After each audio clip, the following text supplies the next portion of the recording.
Hello, welcome to Z Gadget Review. Google had an event in which they detailed all the products that had leaked. Here's a video for that.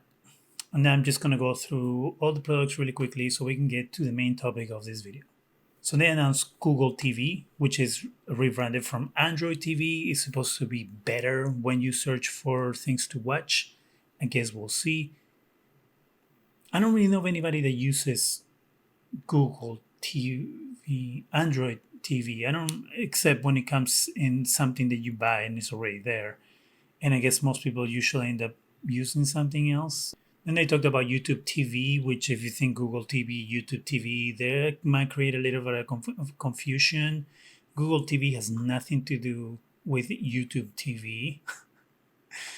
Google TV is Google's version of Amazon Fire TV or Roku, and YouTube TV is Amazon's service for cord cutters that don't want to pay any more for cable service. They rebranded the Google Home, as I had mentioned on my video before, to the Nest Audio and the Nest Mini. But they did say paid a lot of money to get a music producer to sit and talk to the Nest Audio and ask it to play music. And that's supposed to sell you on the product. It's supposed to be have 50% more bass, 75% more volume than the original Google Home. It has a 19mm tweeter that's going to keep the vocals clear, and a 75mm mid woofer that is going to bring the bass. It's all about the bass, you know. No trouble. They also paid a lot of money to bring Selena Gomez to tell us how she uses YouTube Music. The main things in the event were the Google Pixel 4a 5G and the Google Pixel 5.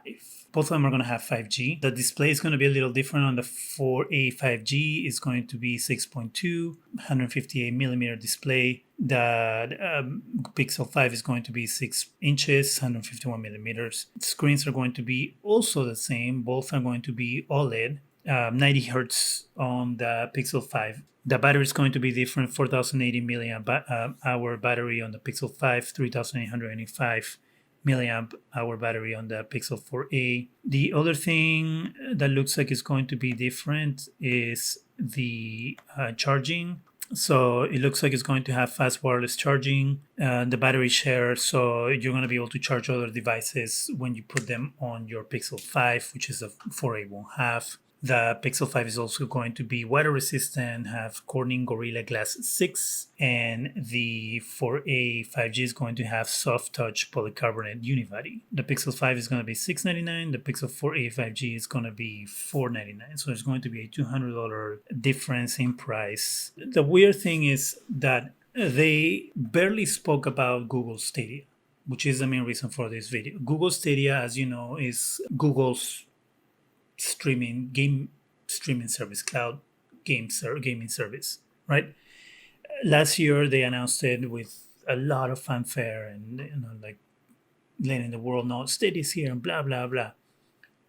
They moved Stadia announcements towards the end of the video. It was a few seconds, I think 30 seconds to a minute, probably no longer than that. So Google Stadia is going to have Immortals Phoenix Rising as an exclusive game. You can obviously play it on the Pixel 4a 5G or the Pixel 5. If you buy the Pixel 5 or the Pixel 4a 5G, you're going to get 3 months of Stadia Pro for free. And what do I say for free? Because you still have to buy the controller for Stadia in order to use it. Technically, you don't have to, but if you want the best experience, you have to. And that controller, if I'm not mistaken, is like $60. So you're getting 3 months of service free, but you still gotta buy the controller in order to use the service with. So technically, it's free. And this is worrisome because the other thing I didn't mention at the beginning of this video was that they also launched a new Chromecast. And the thing with the new Chromecast is that it won't support Stadia. So Google is launching a new Chromecast that is supposed to give you access to Stadia when you're playing it on your TV, because that's how they sold it the first time around, is you buy Chromecast, you plug it to your TV, and seamlessly you can play Stadia on your TV.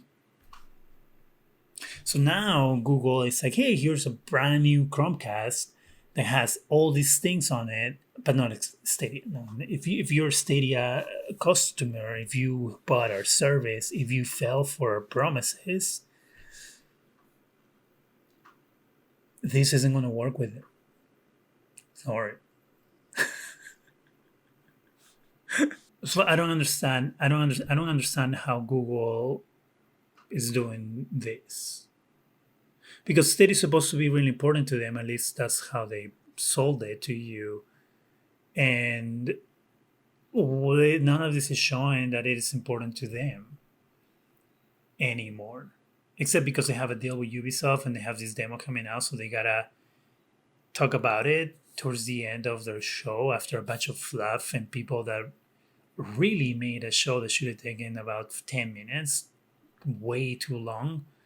Like they had Selena Gomez talking about a service that who gives a crap about, and this other guy who is I guess well, not I guess, he is a super producer, um, talking about a speaker that, again, who cares? Like there are better, cheaper Bluetooth speakers that have more power than that thing they're selling. Um, but I'm kind of deviating from the point. The point is that Google Stadia is going to compete with Xbox Cloud or xCloud, part of Game Pass, Amazon Luna, which is coming out. And Stadia was supposed to be this revolutionary service that the world was going to fall to their knees to get, and nothing, you're never going to see anything like this, and with 4K and blah, blah, blah, blah, blah. And now here's a new Chromecast. So hey, it doesn't work with Stadia. We plan on giving it access in about 6 months. 2021 is when you can count to use your new Chromecast to play Stadia games. But hey, if you got a Pixel phone, you got 3 months of free service, which you can play, I guess, on your computer or your phone. But if you want to play on your computer or your phone, you have to buy our controller to get the best experience. Because if you use anything else, the experience might not be as good as what we promise and the experience should be. Oh, but you cannot play it on your TV. No, you can only play it on your phone or your computer, nothing else. Even though we promised as one of our main features of our service is that you can play it at home. This was my fear when Google announced Stadia, because Google is known for launching these services with so much excitement and blah blah blah blah blah, and then being like, it doesn't work, goodbye. We don't need it. Yeah, guess what? We're shutting it down because it didn't work the way we thought it should work. And a lot of times it's because Google doesn't give the support that that service needs in order to thrive.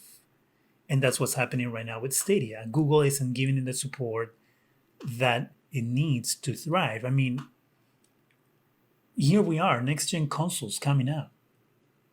Google gives it a 30-second thing on their main event. Like, you haven't heard about Stadia since it launched. But that's Google for you. Are you a Stadia customer? Do you use Stadia? Are you excited about the upcoming Ubisoft game? If you did buy Stadia, do you use it at all? Or is something that just is sitting there gathering dust? All right, that's it for me. Go ahead and subscribe. Give me a thumbs up or two.